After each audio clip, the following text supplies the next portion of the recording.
What's going on, Bengals fans? We are back with another edition here of Bengals Breakdown. We got some breaking news coming out for you guys this morning. Jeremy Fowler reporting this not too long ago that the Bengals are going to be signing defensive lineman Isaiah Foskey to their practice squad. He was originally a second-round pick by the New Orleans Saints back in 2023. Now, Jordan Schultz did also mention that he did also visit the Bears and the Eagles before the Bengals came and made this signing. And one notable connection here, he is connected to Al Golden. He played under Al Golden at Notre Dame, so they kind of have a rapport. They kind of know how they would like to utilize each other and maybe get the best out of Isaiah Foskey. Like I said, he was a second-round pick by the Saints back in 2023, so maybe, he's with the practice squad right now, but I think this is going to eventually lead to some more roster moves that we'll talk about here in just a little bit. But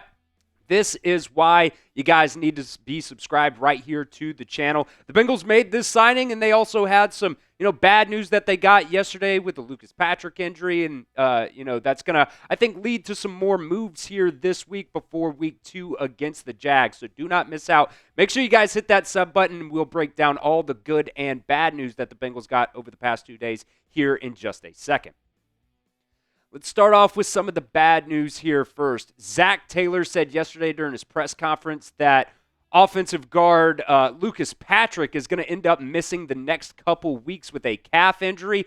What does that actually mean? I don't really know. In my opinion, I think a couple of weeks is supposed to be 2 weeks, right? But with this signing, I wonder if that maybe means Lucas Patrick might go on the IR and miss a couple more weeks here. Those calf injuries can kind of be tricky. If you come back too early, that calf strain could kind of, go down the leg and lead to more of an Achilles injury. We've seen that across the league with different players who have calf strains, and then they go out there too soon and they play on it, and then, it ends up leading to that Achilles injury. See it in basketball a lot too. And I think if the Bengals think that Lucas Patrick needs to go to IR, he's going to have to miss a minimum of 4 games here for the Bengals. That hasn't happened quite yet, but this signing by Isaiah Foskey to the Bengals practice squad, I think it's going to lead to some more roster movement, and it might mean some more bad news here for Lucas Patrick with that calf strain.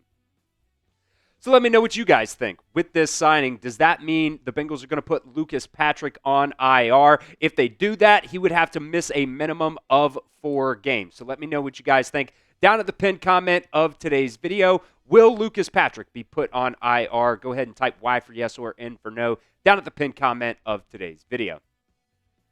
So what does it mean for the Bengals offensive line now? Well, Lucas Patrick only played 16 snaps in that game before he ended up getting injured, and I'll be honest, I thought he was playing really well, especially on that first drive. The Bengals were running it down the Browns' throat, and then kind of after that, the running lanes kind of went from, very solid running lanes to, things getting clogged up. Dalton Risney went in there, played like the final 36 snaps or whatever it was for the Bengals. And, you've got Jalen Rivers that can play both, guard and tackle. I think Cody Ford can play guard and tackle as well. It's kind of a toss-up who you would want to be the, that third string guy there if Dalton Risney ended up going down. But I think with this signing, it makes me wonder, Lucas Patrick may be going to go to IR, and then I would assume that roster spot is probably going to go to Mike Pennell. They ended up bringing him up for that game against the Browns this past week, and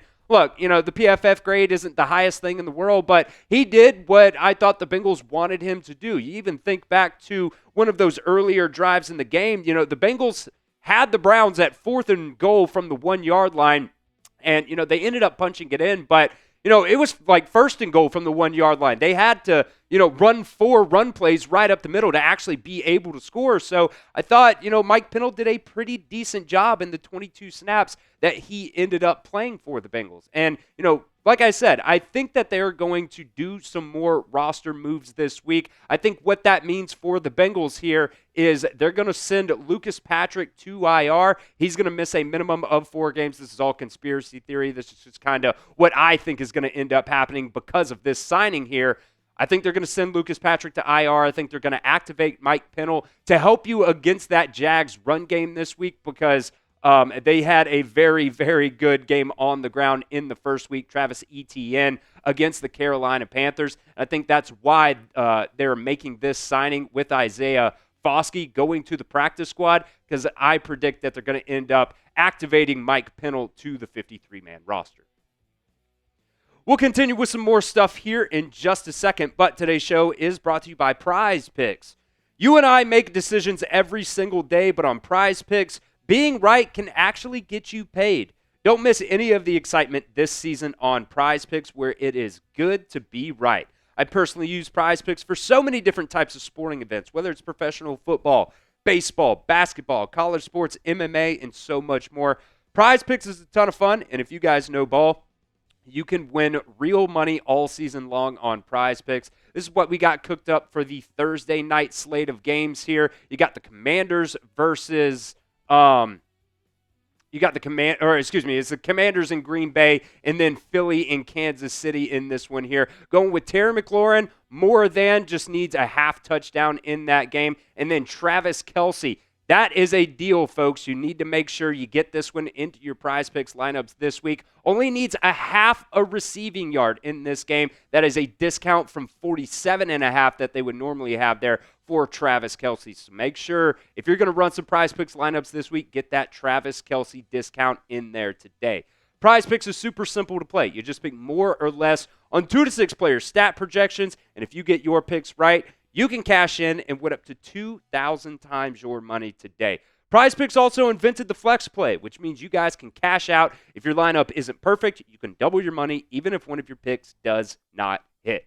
So download the PrizePicks app today and use promo code CLNS to get $50 in lineups after you play your first $5 lineup. That's promo code CLNS to get $50 in lineups after you play your first $5 lineup. That link is down in the description of today's show. It's also going to be down in the pinned comment of today's show as well. It's PrizePicks. It's good to be right. All right, there was some more news around the NFL yesterday that is going to end up affecting this game in Week 2 against the Jags. They end up sending Tank Bigsby, their backup running back, to the Eagles in exchange. I thought they were going to get another player probably for him, but it seems like the Jaguars really like what they have in their running back room right now. So, some more good news here. You're not going to actually have to deal with Tank Bigsby in this game coming up this weekend. Travis Etienne, however, is going to be a very, very tough guy to corral, and I think that's kind of why all these roster moves are happening. I think, they're going to end up moving Mike Pennell back up to the 53-man roster because Travis Etienne absolutely went off in that game versus the Panthers. Didn't have a touchdown, but averaged almost 9 yards per carry, 16 carries for 143 yards. Also seems like the Jaguars really like what they have in Fairchild as well. So, like I said, man, this defensive tackle room, I thought they played really, really well last week against the Browns. They really bottled those guys up, and they, did a really good job of that. And, B.J. Hill, man, that guy had an incredible game. I think him, what did he have, like 10 pressures in that game or something like that. The Bengals did a really, really good job of being able to slow down the Browns' run game. You see Dylan Sampson there. He did a lot in the passing game, but only averaged 2.4 yards per carry. Jerome Ford, they really didn't go to him much either in that game. So I just think going forward, the Bengals like what they have in their defensive tackle room, and going up against a Jaguars team that is going to run the ball this week with Travis Etienne. They're going to rely on those guys yet again. So I know a lot of Bengals fans last year weren't very confident. I know myself even going into this first game here. Last week anyways against the Browns, I was really nervous about that defensive line because in the preseason, they did not look very good. So I want to hear from you guys. It's an A for me on this question here. Are you more confident now in the Bengals defensive line, specifically those defensive tackles? Let me know what you guys think down in the comment section. Type A for yes or type B for no down in the comment section of today's show. All right, some more here as well on Cam Taylor-Britt. I know we discussed him a little bit yesterday during our overreaction video, and I know a lot of you guys got down in the comment section and you were like, yeah, we should move on at this point from Cam Taylor-Britt.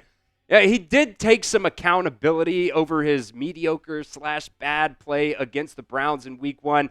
Look, guys, this just is not going to cut it. You're going into now, year 3 here with Cam Taylor-Britt. He was the lowest coverage grade for the Bengals in week 1. He also had the lowest grade overall for the Bengals on defense in week 1. He had that defensive pass interference called on him as well, and it's just got to be better at the end of the day. You can't constantly go out there and make the same mistakes over and over and over again. This is what Al Golden said about Cam Taylor-Britt and kind of, what they had to talk about here yesterday. He said he was one of the first guys that came in to me prior to the defensive unit meeting. He said, I've got to do a couple of things better, and I've got you this week. And so it's his self-confidence or his self-awareness is good. Cam, you can coach him hard, and there's a couple things that I think he wishes that he had back, so I'm not sharing with you anything that he hasn't already said or believes, but first games are just kind of like that. First games are tough.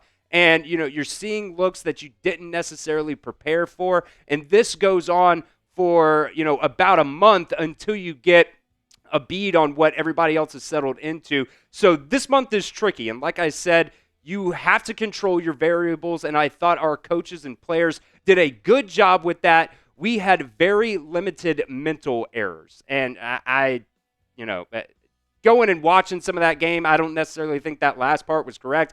I think Joe Flacco being at that quarterback position for the Browns really did help you in some different areas there. But at some point for Cam Taylor-Britt, enough has just got to be enough. I appreciate that he went out there and he took some accountability to his defensive coordinator, but at some point, it's enough. You're going to have to move on. He's a second-round pick back in 2022, and he really hasn't ever taken that next step here for the Bengals. Maybe he does take that step this season with Al Golden, but I know a lot of you guys yesterday in the comment section said that it was time to move on from Cam Taylor-Britt. The question then is, what can you get for him in return, and who are you going to put in his spot there? Those are big questions that you're going to have to ask as well.